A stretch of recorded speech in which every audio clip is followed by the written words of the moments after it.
מדלגים להם על 6 רגליים שעירות, מטילים עצים בפינות אפלות, רק בלי שטויות גם הם חיות. כן, תן להם רק להמשיך לחיות. ואם נמשכת קח את זה בשלווה,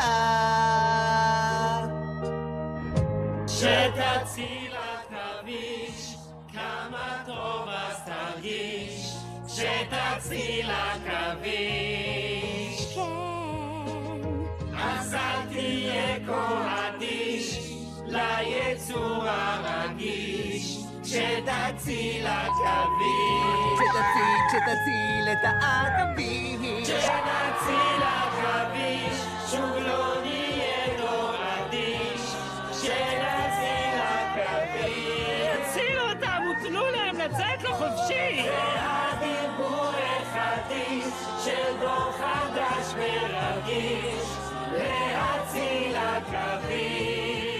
אל תתאפס בקורים של רשע ותציל עכביש.